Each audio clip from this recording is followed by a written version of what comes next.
Selamat pagi Ibu Bapak, Saudara-saudara sekalian. Selamat memasuki hari baru dengan segala aktivitas karya layan yang Tuhan Yesus embankan.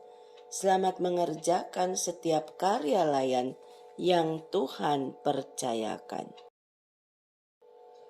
Selamat bersukacita atas pertambahan usia kelahiran bagi Saudara Deo Widianto Sekpel 4 dan Bapak Yitno Hadianto Sekpel 6. Tuhan Yesus memberkati seiring usia yang Dia tambahkan. Selamat bersukacita bersama kaum keluarga terkasih. Saudara-saudara, selalu ada harapan bagi kita yang menaruh harap di dalam nama Tuhan Yesus. Maka yakin serta percayalah bahwa pemulihan akan Dia berikan bagi ibu bapa saudara-saudara yang ada dalam kelemahan tubuh. Ibu bapa, mari kita berdoa sebelum membaca bagian firman Tuhan. Tuhan Yesus, terima kasih untuk kehidupan yang Engkau beri di hari ini. Sebelum kami mengerjakan tanggung jawab hidup kami ingin membaca bagian firman-Mu. Ada kuat kuasa Roh Kudus-Mu yang menuntun, sehingga kami menemukan pengertian yang baik dan benar, dan kami pun dimampukan untuk melakukan firman-Mu. Amin.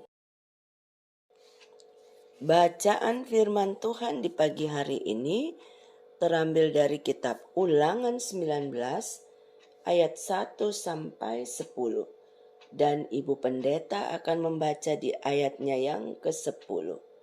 Firman Tuhan menyatakan, supaya jangan tercurah darah orang yang tidak bersalah di negeri yang diberikan Tuhan Allahmu kepadamu menjadi milikmu, dan hutang darah melekat kepadamu.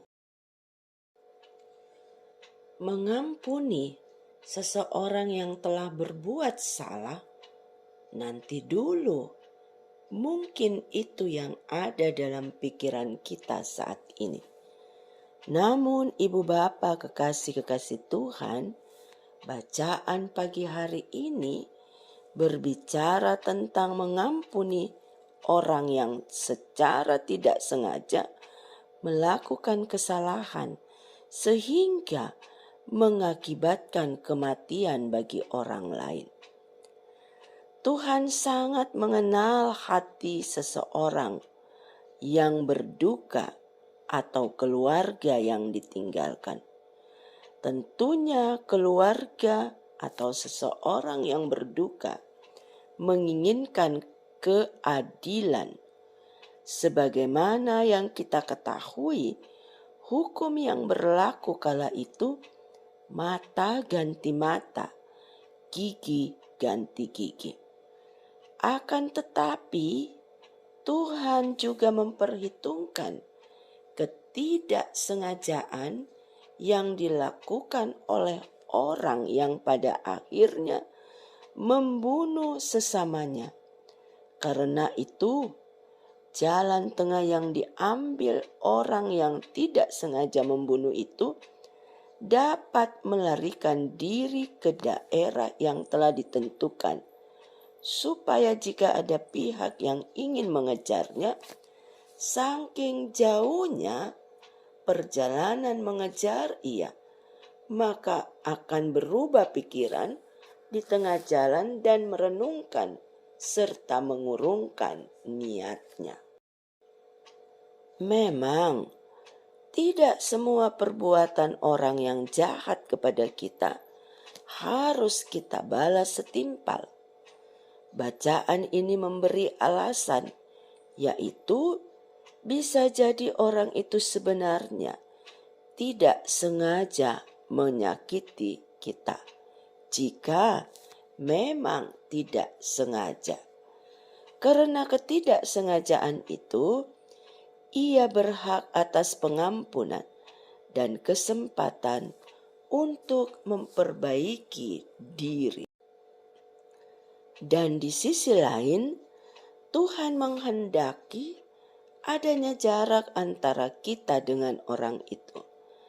Apakah secara fisik terpisah atau secara kualitas hubungan yang dikurangi intensitasnya. Jarak ini dibentangkan Tuhan bukan hanya untuk menyelamatkan orang yang menyakiti kita, tetapi supaya kita pun masuk dalam semacam ruang untuk menenangkan diri, memikir ulang tentang apa yang tepat yang harus kita lakukan terhadap orang itu menurut pemahaman iman dan nilai-nilai kemanusiaan. Memang, pengajaran firman Tuhan mengajarkan kepada kita untuk tidak membalas kejahatan dengan kejahatan, karena pembalasan itu hak Tuhan.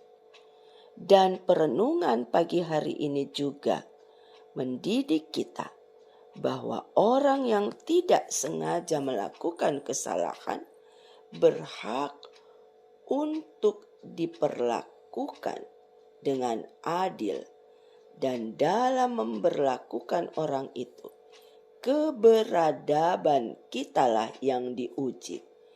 Allah yang kita sembah adalah Tuhan yang mencintai keadilan, tetapi bukan keadilan yang mengabaikan kemanusiaan. Inilah alasan bagi kita untuk berpihak pada kemanusiaan dengan memberlakukan keadilan yang beradab, keadilan yang sepaket dengan perjuangan menyelamatkan sesama manusia, bukan membinasakan. Kekasih-kekasih Kristus, mari kita berdoa di pagi hari ini. Terima kasih Tuhan Yesus, karena pengajaran firman-Mu memberi nilai-nilai baru dalam kehidupan kami. Bukan hanya diingatkan, jangan membalas kejahatan dengan kejahatan, tetapi juga mengajarkan kami tentang bagaimana kami harus mencintai keadilan dan keadilan yang tidak mengabaikan sisi kemanusiaan. Mampukan kami untuk hadir dan melakukan firman-Mu ini dalam kehidupan yang Tuhan berikan. Seluruh karya layan kami, demikian juga seluruh harap dan damba kami di sepanjang hari ini, kiranya Tuhan memberkati dan memampukan kami untuk menggapainya. Tuntun pimpin langkah kami ya Tuhan, dari pagi hingga malam hari nantinya. Ini kami yang berharap, ini kami yang bersyukur. Dalam kasih Kristus Yesus kami berdoa. Amin. Selamat pagi.